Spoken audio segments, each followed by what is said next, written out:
Hey people, welcome to the Run Testers, and in this video we are looking at two of On's big cushion daily trainers. We've got the On Cloudmonster Hyper and the On Cloudmonster 2. Now the Cloudmonster Hyper drops in as On's entry into the Super Trainer Stakes. It's lighter than the Cloudmonster 2, packs a bigger stack and sports an interesting new midsole setup that's all designed to boost the comfort and energy. But does the Hyper deliver enough to command a hefty premium, or is the Cloudmonster 2 the better option? We'll find out in our On Cloudmonster Hyper versus On Cloudmonster 2 head-to-head review.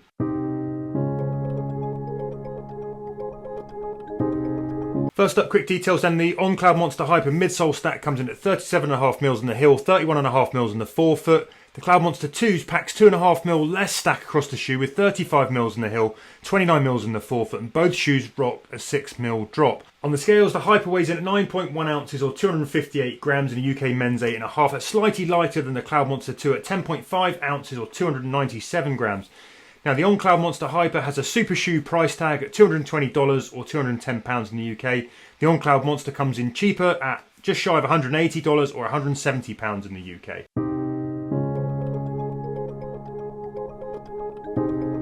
Let's give you a quick shoe comparison then. Well, the Hyper swells the growing ranks of the max cushioned super trainers. It's now the biggest stack shoe in On's lineup, packing a wedge of high energy PBA and an EVA Helion Cloudtech foam cradle. Surprisingly, there's no plate here, not carbon or nylon. The Cloudmonster 2 has a more traditional Helion foam Cloudtech elements with a dual density foam setup and the biggest clouds we've seen in an On running shoe. There's also a reshaped nylon blend speedboard plate in the middle of the midsole to provide greater efficiency from that touchdown to toe off. Up top, the Cloudmonster Hyper has excellent engineered woven uppers with plenty of flex, while the Monster 2 also has relatively stretchy and breathable uppers with a few more perforations in there to boost the breathability. Both shoes pack medium to plush padded heel collars, though the Cloudmonster 2 collars offer a shade more padding. Both shoes use flat wrapping tongues that create good disappearing comfort on the foot. There's a touch more structure to the tongues on the Cloudmonster Hyper, offering more protection against a lace pinch. I also love the attention to detail you get on the Cloudmonster Hyper with these kind of rubberized laces that stay locked.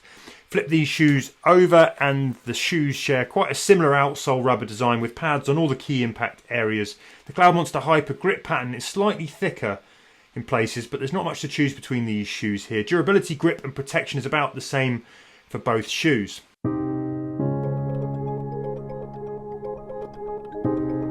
Comes the fit of the two shoes, I've been very happy with my normal running shoe size. Got a UK 9 here, which is a US 9.5 with On. It's the same size I've got across the On range, and they always tend to fit me pretty well. I find their sizing fairly consistent. Got enough room in the toe box without it being too spacious up there. They're fairly wide, and as someone with a narrow foot, they are quite roomy on me, but it's not something that's a problem at all.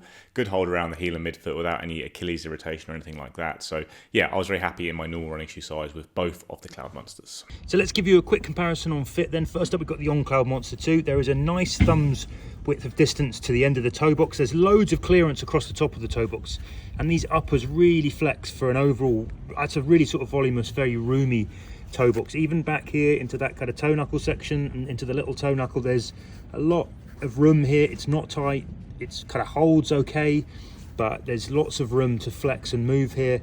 I found overall the lace lockdown here was a bit looser, a little bit less secure than you had in the On Cloudmonster Hyper. If you go back into the heel collars, you've got these medium padded heel collars with this kickback. They hold the heel nicely. Don't lace it down right. There can be a little bit of slipping here. It's not the most secure fit, but I've had no problems with that. And overall in these ones, I would recommend going true to size. When you then pop up the On Cloudmonster Hyper, as you can see, there's also a very, very good amount of room. Got another thumbs width here. You've also got nice roomy toe boxes with a decent amount of flex for your toes. The one sort of major difference, I would say, I mean, these kind of crumple a bit, so you can see there is sort of room to move, and these shoes have area and kind of volume. When you come back here into the sort of toe knuckle area, it's a little bit more snug across here, so the fit is just a little bit tighter and a bit more secure back there. The laces also hold up a bit better. I mean, I've not done them properly tight here, but this lacing structure holds a lot more securely than you'll find on the On Cloudmonster 2. Back into the heel collars, and you've got a similar amount of padding, and I would say overall a sort of similar amount of hold and security into the heels. The other thing, you've got the flat wrapping tongues here that come up a little bit higher on the On Cloudmonster Hyper. But if you're talking about both of these shoes, overall I'd recommend going true to size in both.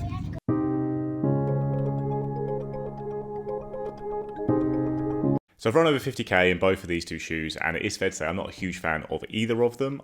For me, they both fit pretty squarely into the category of easy daily trainers, the kind of shoe I'd only really use for fairly easy efforts. Like the Cloudmonster Hyper, probably has a little bit more about it because you've got that P-back section under the forefoot, but I still found it a fairly clunky shoe. And I don't really love the ride of either of them. I find them quite firm, fairly clunky.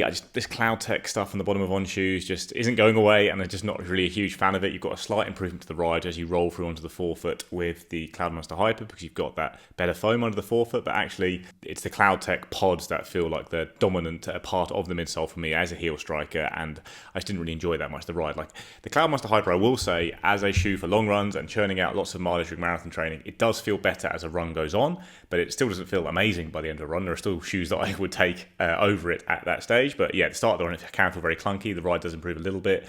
I do think it's a pretty comfortable, protective shoe that you can log a lot of miles in, and it would be a good option for churning out those miles during marathon training, but there's certainly lots of options from other brands I would find a bit better. I do prefer it though to the standard Cloudmonster, the Cloudmonster 2, which I think is worse than the original Cloudmonster, which was a lighter shoe that had a little bit more about it, more enjoyable ride to it. It would tick over a bit more nicely. This feels a little bit clunkier to me. It's the kind of shoe, again, that you can knock out those easy miles in. It is pretty protective. It's comfortable despite being quite a firm ride. So if you don't like very soft and mushy shoes, there's something to the Cloudmonster, I guess. But even then, it wouldn't be one I'd pick out of a crowd, really. I find just both of them don't really add much joy to my runs, which is what I really tend to look for. If I'm looking for a cushion shoe to knock out a lot of miles in, I want to enjoy those miles, and I want a shoe that I look forward to pulling on, and neither of those really tick that box for me. Had higher hopes for the Cloudmonster Hyper because of the the more exciting setup you have here, and indeed that very high price, but it didn't really liven up the runs for me, and although it does feel better as runs go on, it still doesn't really match options from other brands, but it is a more enjoyable ride than the Cloudmonster 2, which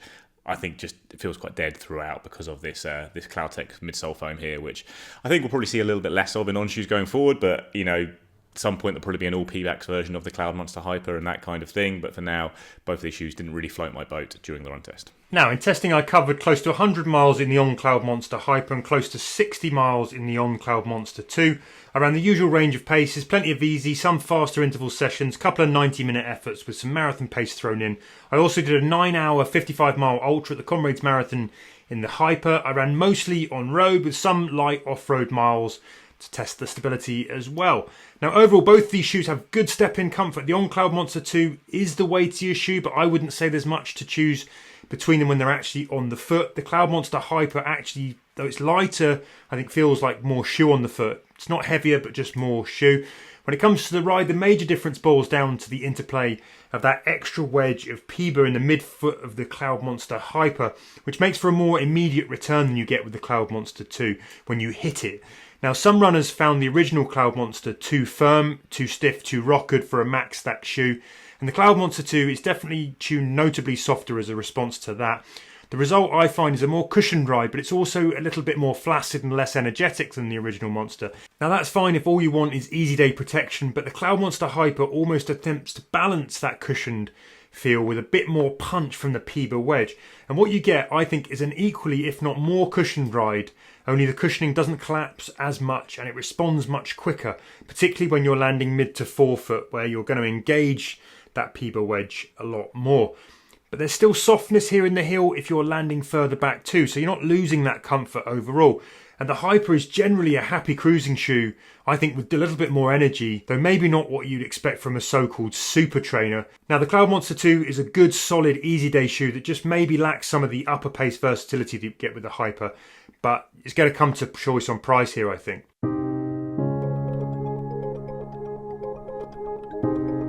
So, picking between these two shoes is quite tricky for me because I'm not a huge fan of either. I'd say both of them I would use just for cranking out miles. I don't think they're particularly versatile, either of them. The Hyper is a little bit more so than the Cloudmonster 2, but it's not a shoe that I'd be picking up to do a variety of runs in. Both of them are good for easy runs, long runs, and that's kind of it.